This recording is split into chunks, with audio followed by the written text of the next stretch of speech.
একজন শিক্ষিত মেয়ে হয়ে ঘরের ভিতর নিজেকে বন্দি করে রেখে এমন দুঃখী দুঃখী ভাব নিয়ে বেঁচে থাকার কোনো মানে হয় না। কেন মিছিমিছি পড়ে আছিস এই সংসারে? এত অপমানের পরেও কিসের আশায়? তোর বেইমান স্বামী তো খুব সুন্দর করে সংসার করে যাচ্ছে, আর তুই কেঁদে কেঁদে নিজেকে শেষ করে দিচ্ছিস। বিজয়কে ছেড়ে যে আমি কোথাও যেতে পারবো না রে। আমি বলছি না তুই তোর স্বামীর সংসার ছেড়ে দে, শুধু বলছি এই মিথ্যা মায়া থেকে নিজেকে বের করে নিয়ে আয়। তুই না সব সময় বলতি লেখাপড়া শেষ করে একটা ভালো চাকরি করবি, তাহলে এখন কোথায় গেল তোর সেই স্বপ্ন? স্বপ্ন দেখতে যে ভুলে গেছি। ভুলে গেলে চলবে না, বাঁচতে হবে, স্বপ্ন দেখতে হবে, ভালো থাকতে হলে সেগুলো পূরণ করার চেষ্টা করতে হবে। তোকে নিজের ভালো থাকার পথ খুঁজে নিতে হবে। একবার বাইরে বেরিয়ে দেখ তুই কত স্বাধীন। একটা জব কর, নিজেকে কাজে ব্যস্ত কর, দেখ কতটা ভালো লাগে। সবার জীবনে কিছু না কিছু কষ্ট আছে, তাই বলে সেই কষ্টের কথা ভেবে মূল্যবান সময়টাকে নষ্ট করা যাবে না। কষ্টের মাঝে সুখ খুঁজে নিতে হবে। বেঁচে থাকাই সব না, ভালো থাকাও জরুরি। নিজের ভালো থাকার দায়িত্ব নিজেকেই নিতে হবে। আচ্ছা, আমি তো কখনো তোকে এইসব ব্যাপারে কিছু বলিনি, তাহলে তুই জানলি কিভাবে? ওই যে বললাম না, ইচ্ছা থাকলে অনেক কিছু হয়। ইচ্ছে ছিল তাই জেনে গেছি। আর সতীনের সংসারে একটা মানুষ কেমন থাকতে পারে সেটা তুই বলার পর আমি জানবো? তোর কষ্টটা যদি না জানি, না বুঝি, তাহলে কেমন বন্ধু আমি? আচ্ছা বাদ দে, এখন নাস্তা কর। সন্ধ্যায় বারান্দায় বসেছিলাম, শাশুড়ি এসে পাশে বসলেন। জিজ্ঞেস করলেন, কিরে মন খারাপ? না, ভাবছি। কি ভাবছিস? আমি একটা জব করতে চাই। কেন, তোর কি কোনো কিছুর জন্য টাকা লাগবে? না মা, আসলে ব্যাপারটা তেমন না। আমি চাইছি নিজেকে কোনো কাজে ব্যস্ত রাখতে।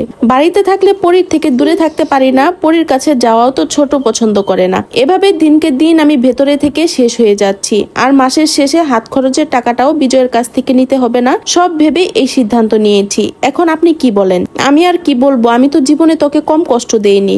তোর যেটা ভালো লাগে তুই সেটা কর, তবে একটা শর্ত আছে। কি শর্ত?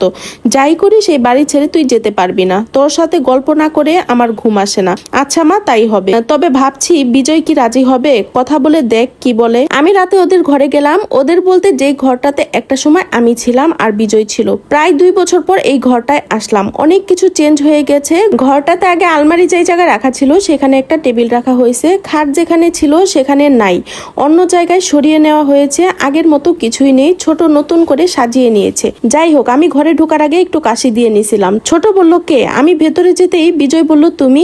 একটা কথা বলার ছিল। কি বলো? ছোট বলল, এখন কথা বলা যাবে না, পরি ঘুমিয়েছে, উঠে যাবে। বিজয় বলল, সুফিয়া তাহলে চলো ছাদে গিয়ে কথা বলি। এত রাতে ছাদে কেন? থাক তাহলে কালকে সকালে বলবো। না, এখনই চলো, সকালে আমার সময় নেই। ছোটর আগে জ্বলছে। ও ভেবেছিল পরির ঘুম ভাঙার কথা বললে হয়তো বিজয় আমার সাথে আর কথা বলবে না, কিন্তু এতে তো হিতের বিপরীত হয়ে গেল। আমি ছোটর কাণ্ড দেখে না হেসে পারলাম না। যেখানে আমি নিজে থেকেই সব ছেড়ে দিয়েছি, তবু যে এত কিসের ভয় বুঝি না। আমি আর বিজয় ছাদে গেলাম। অনেকদিন পর বিজয়ের সাথে ছাদে আসা। রাতের আকাশে চাঁদটা ঝলমল করে জ্বলছে। বিজয় ছাদের এক পাশে দাঁড়িয়ে, আমি অন্য পাশে। খুব কাছাকাছি না, আবার খুব দূরেও না।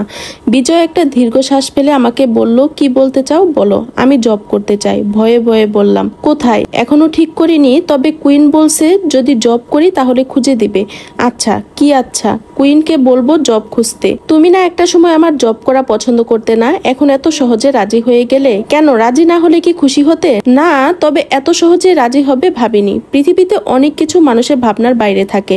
যেমন তোমার আমার সম্পর্কটা সব ভাবনার বাইরে। আচ্ছা বলতে পারো আমাদের জীবনটা এমন কেন হলো? অন্যরকমও তো হতে পারতো। আমি যে মা হতে অক্ষম তাই হয়তো।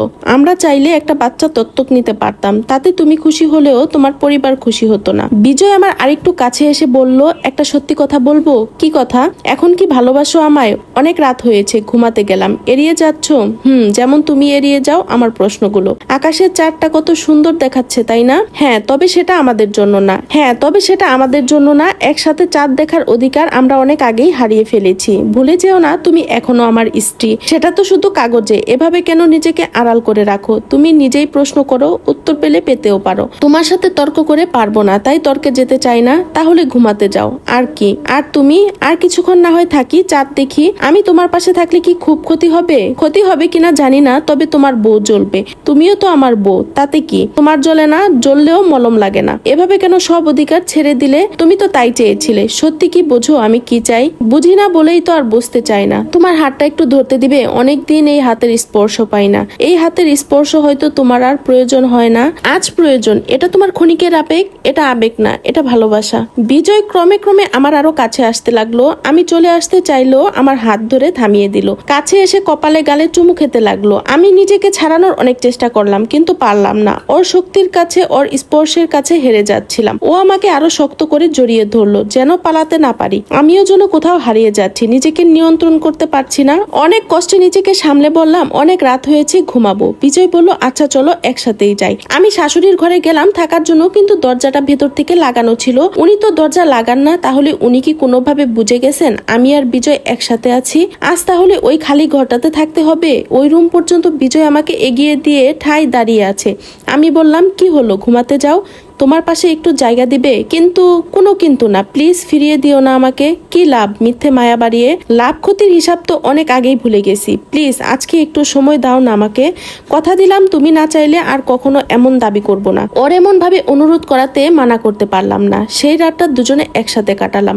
এতদিনের রাগ অভিমান সব যেন কোথায় হারিয়ে গেছে। সব অভিমান গুড়িয়ে নিয়ন্ত্রণ হারিয়ে দুজনে মিশে একাকার হয়ে গেছি। সকালে ছোট চিল্লাচিল্লিতে ঘুম ভাঙলো। কাজের মেয়ের সাথে কি নিয়ে যেন রাগারাগি করছে। ঠিক কি নিয়ে এমন করছে জানি না, তবে বেশ বুঝতে পারছি সে রেগে আছে। রাতে স্বামী ঘরে যায়নি বলে কথা। আমারও রাতে বিজয়কে জায়গা দেওয়াটা ঠিক হয়নি। আমি কি করে ভুলে যেতে পারি ওর স্বার্থপরতার কথা? ও তো আমাকে কম কষ্ট দেয়নি, বরং কষ্ট দিতে কোনো ফাঁক ফোরক বাকি রাখেনি। মেয়েদের এই একটা সমস্যা, প্রিয় মানুষ যতই কষ্ট দেখ না কেন, একটু ভালোবেসে কাছে টানলেই সব ভুলে যায়। কিন্তু আমার তো ভুলে গেলে চলবে না, নিজেকে শক্ত হতে হবে, এড়িয়ে যেতে হবে। আমি আর বিজয়ের কাছাকাছি যাব না। আমি যে ওর কাছে গেলে দুর্বল হয়ে পড়ি, এই দুর্বলতাই আমার কষ্টের কারণ। যদি ভালো থাকতে হয় নিজেকে ওর কাছ থেকে দূরে রাখতে হবে।